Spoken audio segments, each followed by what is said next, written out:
Hi, I'm Daniel Haug with Vincia Prep and Admissions Parallèles, and here I'm going to show you another GMAT question if you've seen the last videos. So in one of the last videos I talked about simplification when you first start doing a GMAT question. And so that's kind of what we're going to use for this question as well. That and another idea. Here we see this question, so it's 0.198 times 0.827 times 0.290 divided by all of this. And so when you look at that, you're like, whoa, that's going to be a lot of calculation. But the thing is, with the GMAT, there's pretty much always a fast way of doing things. I mean, you might have to do some calculation, but there should be kind of the easier way of going about it. So even though this has the word, or has equals right here, if we look at the answer choices, the answer choices are a multiple of 10 apart, which is pretty far apart. I mean, if I multiply this by 10, I get that. If I multiply this by 10, well, this is almost 1 divided by 100, so that's about 0.01. So actually, these two are not so far apart. But this is about 0.01, so this is 0.2, so this is times 10 of that. But anyway, even if we didn't realize that all these were times 10 apart, we'd still look at this and we would try to simplify it or approximate because it's just going to be too complicated otherwise.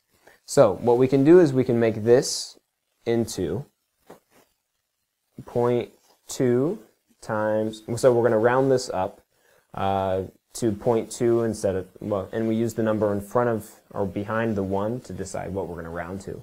So it's 0.2 times 0.8, and here we round that down because 2 is less than 5, and if so it's a 5, we round up, and if it's less than 5, we round down. So 0.2 times 0.8 times 0.3 divided by 0.4 times 0.9 times 0.62. Times 0.6, sorry. But even that, we have a lot of decimals, and multiplying decimals is, not so simple. So if we could get rid of the decimals, that would be even easier. So how could we do that? Well, if we multiply by 10 on the top and the bottom, that's basically like multiplying by 1. And if we do that, it gets rid of the decimal here, and it gets rid of the decimal here. And we could do that 3 times. We could multiply by 10, we could multiply by 10.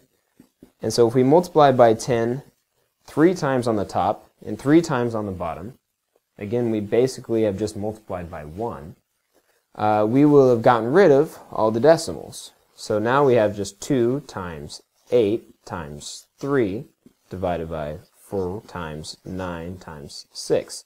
So that's pretty easy. And now you might be tempted just to do the multiplication because you can do that. But we want to do this the fastest way. And to do it the fastest way, we should simplify before we multiply. So how do we simplify this? Well, we can divide by 2 here and here. So we get 1 and a 2 there. We divide by 2 again here. So this would become 4. And this would become 3. And now we've got a 1, a 4, and a 3 on the top, a 2, a 9, and a 3 on the bottom. We can actually divide by 2 again, and divide on the top and the bottom. Divide by 3 here and 3 here.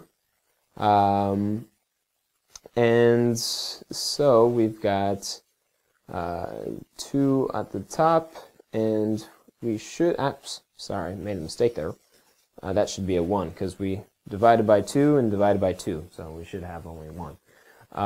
So we've got a 2 on the top left, and we've got a 9 on the bottom.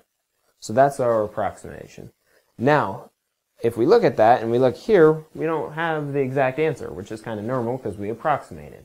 But our answer should be pretty close.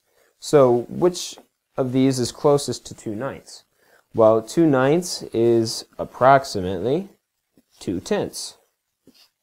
And 2/10 is approximately, well, is exactly actually 0.2.